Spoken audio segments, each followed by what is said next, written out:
All right, guys. So I'm very happy to be joined right now by JordanUhl of the Insurgents podcast. We're going to be talking about Joe Biden and his handling of Israel and Gaza, as well as this link that I've included in some of my more recent videos calling for a ceasefire in Gaza. The link is ceasefiretoday.com. It's going to be at the top of my description as a part of this conversation here. But why don't we just go ahead and welcome Jordan? If you want to give your take in terms of why you decided to create these resources, what exactly people can find from these resources, and what you make of the current situation right now. Well, thanks for having me.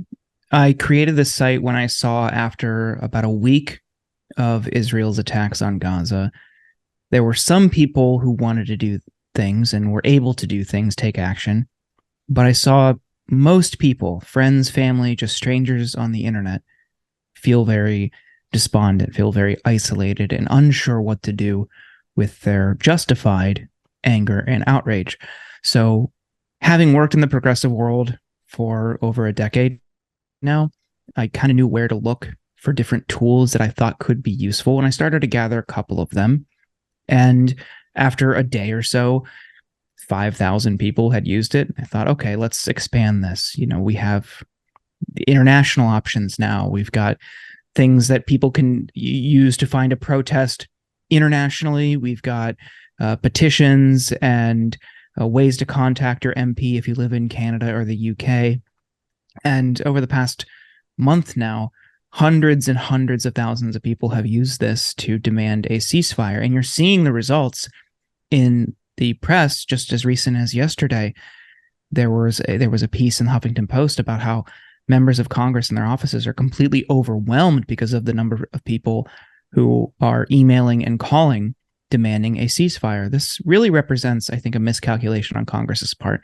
We knew they weren't going to be great on this issue, but they completely underestimated the public's response, their understanding, their awareness, and their outrage over the U.S. position on Israel right now.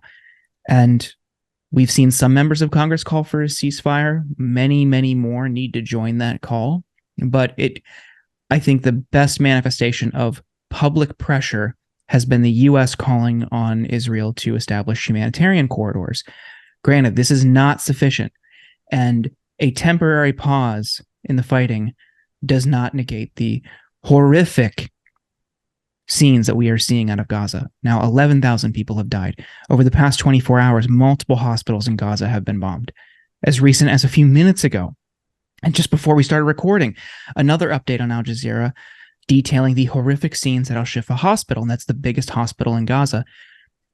Now, I say the humanitarian corridor is an improvement because before this pressure started growing, the U.S. was saying there are no red lines.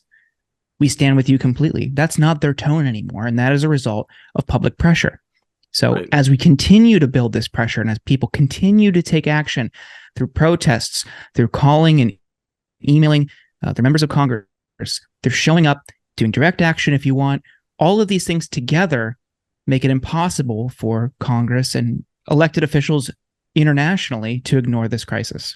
Yeah, so I was fortunate enough a couple of days ago to go to that absolutely massive protest that took place here in Washington D.C., calling for a ceasefire, protesting for Palestinian human rights and sovereignty and all of that stuff. And I asked people, do you think that this is going to make a meaningful impact, directly on members of Congress or the Biden administration? Like, do you think that they are going to hear these calls? Do you think that this is, just sort of a show of force to show them where we're at? And like you said, I mean, we have seen recent reports of members of Congress who are just absolutely flooded, people calling their offices and everything. And I think that links like the one that you're providing here for people. I mean, just to lay it out for people a little bit, right? There's links to email your member of Congress, to sign petitions, to find protests near you. They also give a script here for how to address your member of Congress if you want to. But do you think that, because we've seen, as you just pointed out there, right, we've seen the establishment of like this temporary sort of humanitarian corridor, and okay, we're going to do a 4-hour sort of like pause in the bombing to allow people to flee, and then we're going to resume the bombing. Like, do you think that this is actual care from the American government, or like they really give a shit about innocent Palestinian civilians? Or is this almost just sort of a way for them to cover their ass, for them to say, well, look, we pushed for a humanitarian pause, we looked for some, we pushed for some aid to be able to get into Gazans who are being bombed right now, and sort of a way for them to like wash the blood off of their hands a little bit? I mean, do you think that it's meaningful, or do you think that it's just sort of like a virtue signal, sort of again, a way for them to sort of wash the blood off their hands a little bit? Yeah, this was an attempt to placate people by saying, oh, we've created humanitarian corridors. We have, and then the IDF's line is, we're telling them to flee. Well, before this, they were being attacked. And I mean, even still, they're being attacked as they flee, but a little less so when it's closely monitored in this type of a way. But between this, finally allowing aid in, those things together, and then just general press statements about how they're deeply concerned and want Israel to do better on civilian casualties, all of those together are a way to placate people because the pressure has been so huge.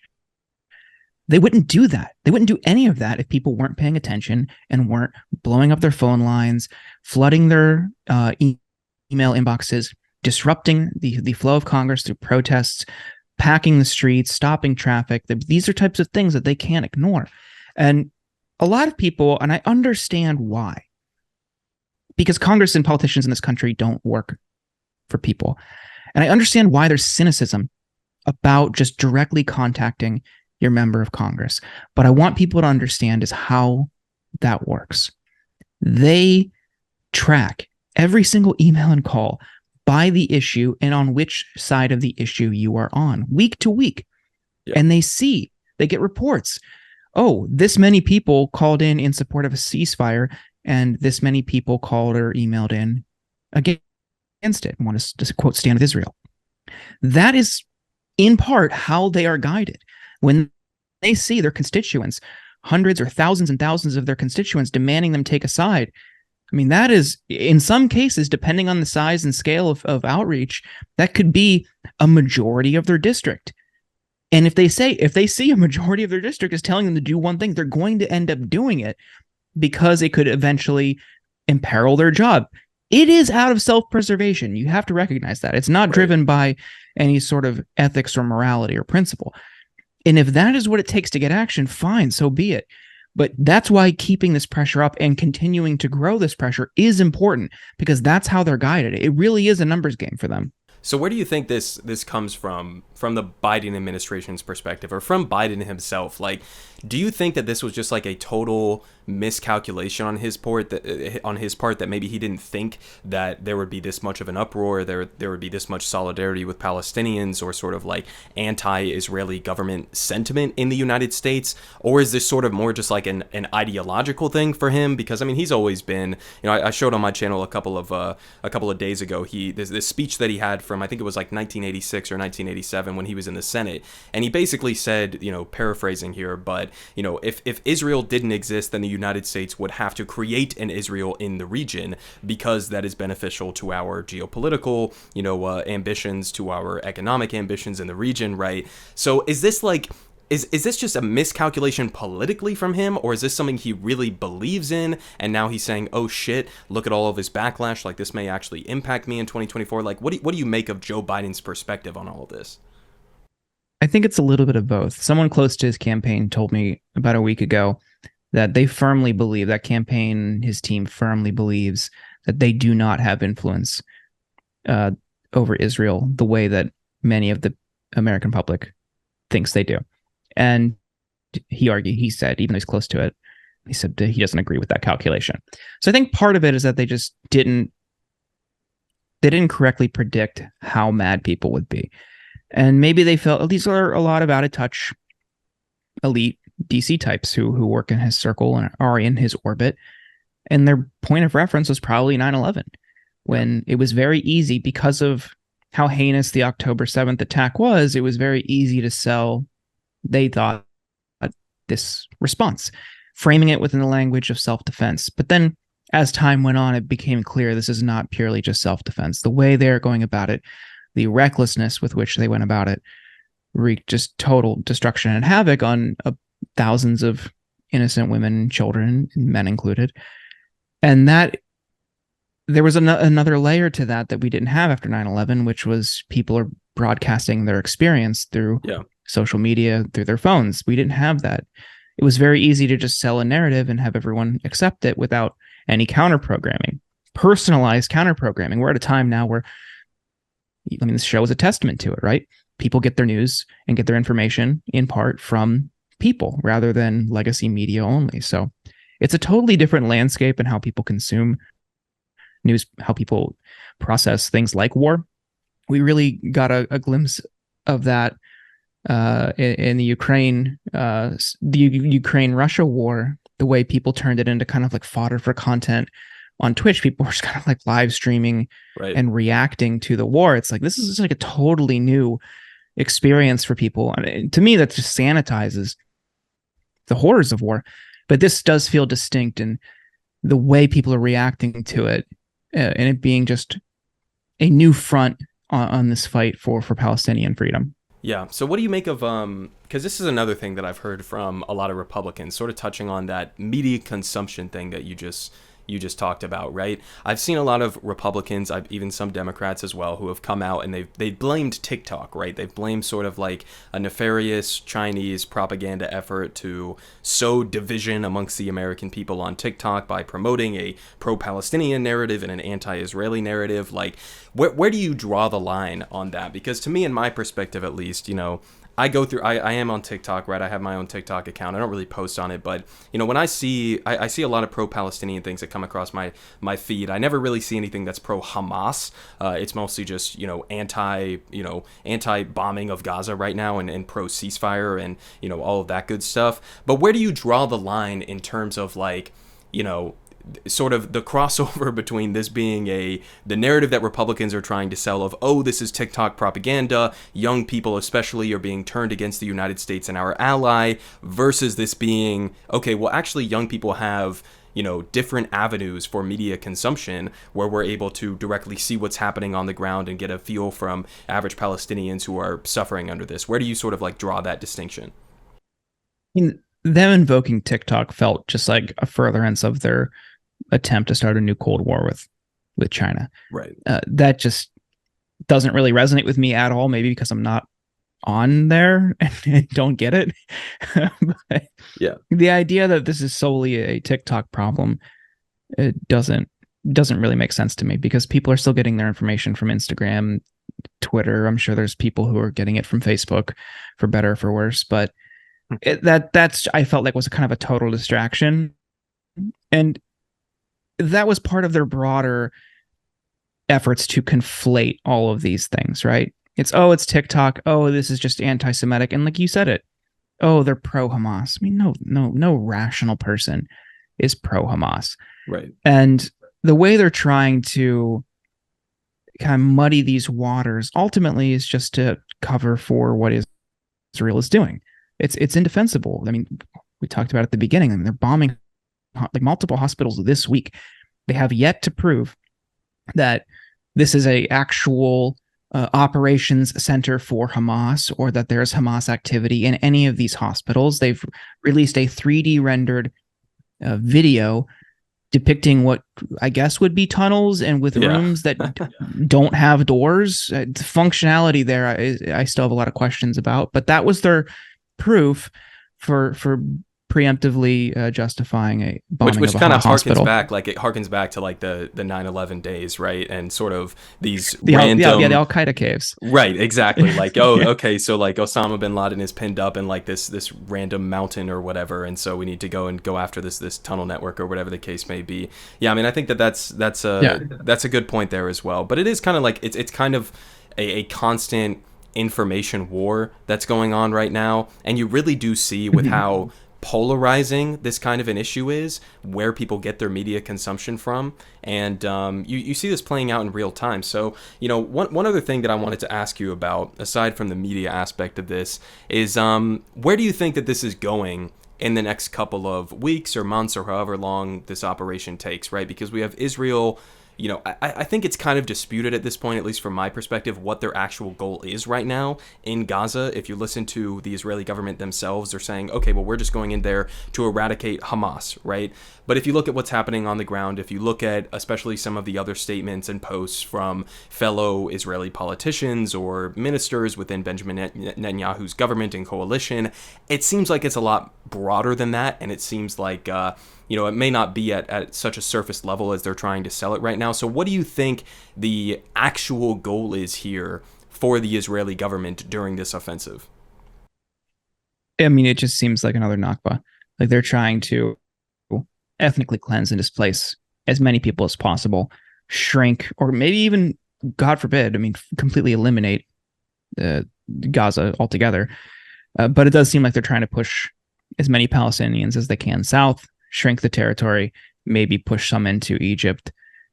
There is no, to me, it seems completely clear what they're doing. And you do see that mentioned. I mean, one of my favorite writers of all time who wrote, I think within the context, I just mention like a book everyone should read to especially make sense of this conflict, because it does get into it from a historical perspective, despite being written in the 2000s. But War is a Force That Gives Us Meaning by Chris Hedges. He was on Al Jazeera this morning talking about like why it is like almost for sure that's what Israel's strategy is.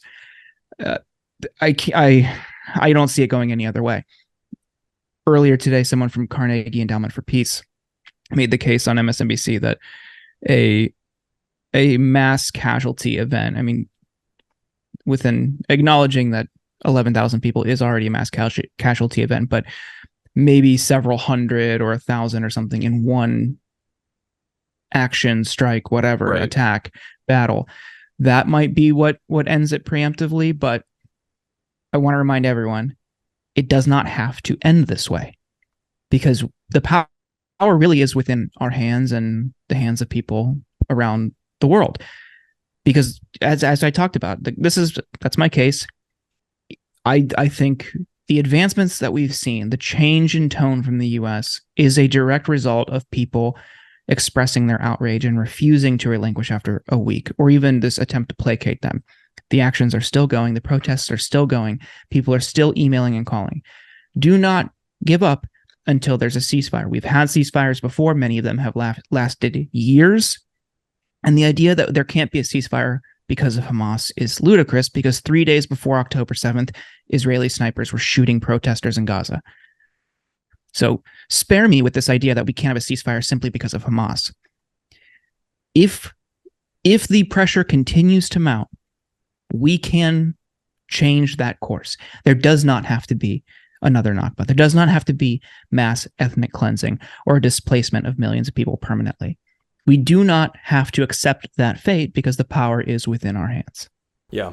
So, I mean, I think that you're 100% correct about that. And, obviously, again, the link is going to be at the top of the description if you guys want to go and check it out and see how you can get involved more personally or directly in this. It is kind of, it's frustrating in a way, because you see, this sort of like universal bipartisan or virtually universal bipartisan consensus from the American government. I saw polling that came out, I think it was just yesterday or a couple days ago, that showed that, I mean, over 80% of Democrats want a ceasefire. A majority of Republicans want a ceasefire. A majority of independents want a ceasefire. And yet, if you look at the actual breakdown within Congress, it's like, what, maximum 4%, 5% of the entirety of Congress is willing to call for a ceasefire right now. So there's this massive disconnect. But just because there's that disconnect, just because our government operates in incredibly undemocratic ways at many times, right, that does not mean that they are not feeling this pressure. They absolutely are feeling this pressure, and that's why they feel the need to come out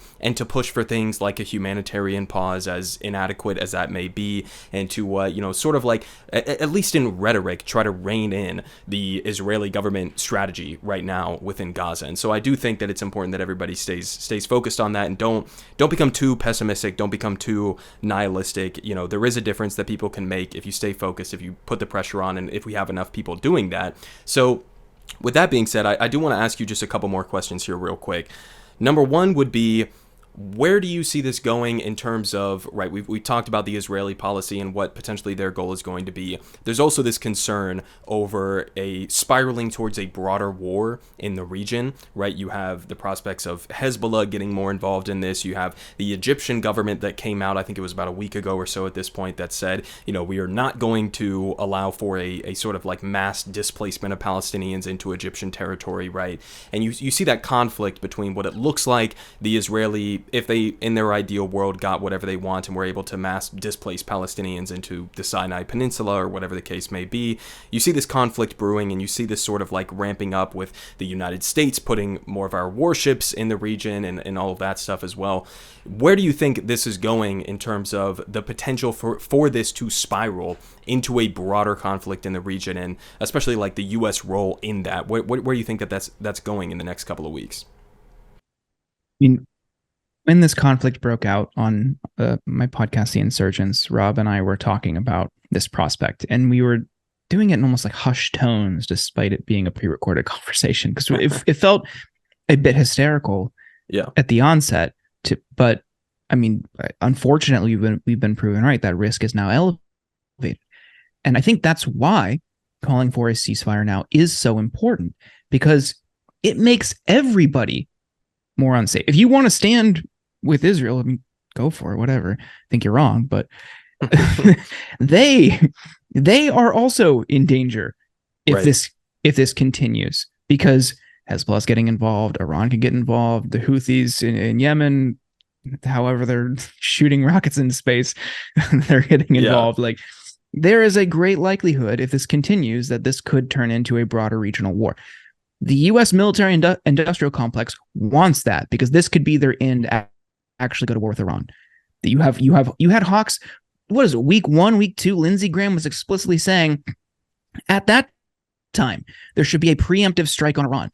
So there are people in the U.S. government, and have been, who want this deeply. I mean, John Bolton is probably giddy right now. And they were all talking about that at the GOP debate a couple of days ago. Nikki Haley, Tim Scott, they were all saying, we need to strike directly at Iran in order to address sort of their proxies in the region. Yes. So if you think that the best course of action is for Israel to continue pounding Gaza in some, I guess, Don Quixote type quest to eradicate Hamas, which that's a whole other conversation about that actually working. Do you think this is going to help keep Israel safe in the long term? You have no idea what you're talking about, because the longer this goes on, the greater the likelihood that Israel gets attacked by somebody else, and that makes everybody in that region more and more unsafe. Right. No, I totally agree. And so I'll finish off with this last question here. What do you think in terms of a lasting peace in this region? Well, specifically with Israel and Gaza and the West Bank and Palestinians, right? Are you in favor of more of as the U.S. Government is, sort of a two-state solution, or are you more in favor of a one-state solution with full democratic and civil rights for everybody living within this region? What do you think would actually produce a stable and lasting peace? I mean, that's on Palestinians to decide, right? I think just we follow the lead of Palestinians. Palestinian self-determination should guide that. The U.S. could not be involved in that process at all.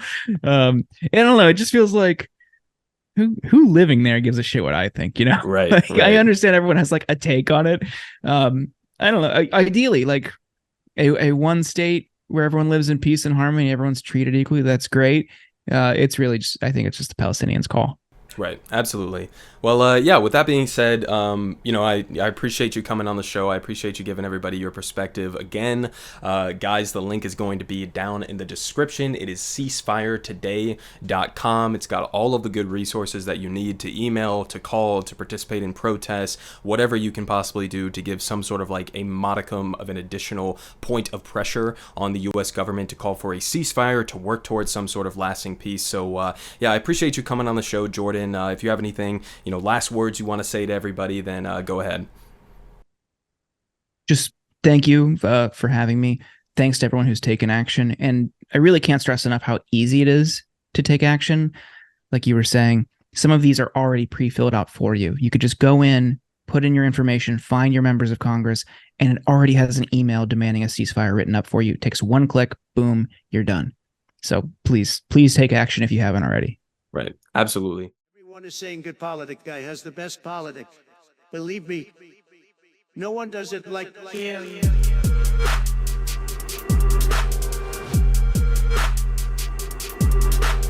Believe me, everyone is saying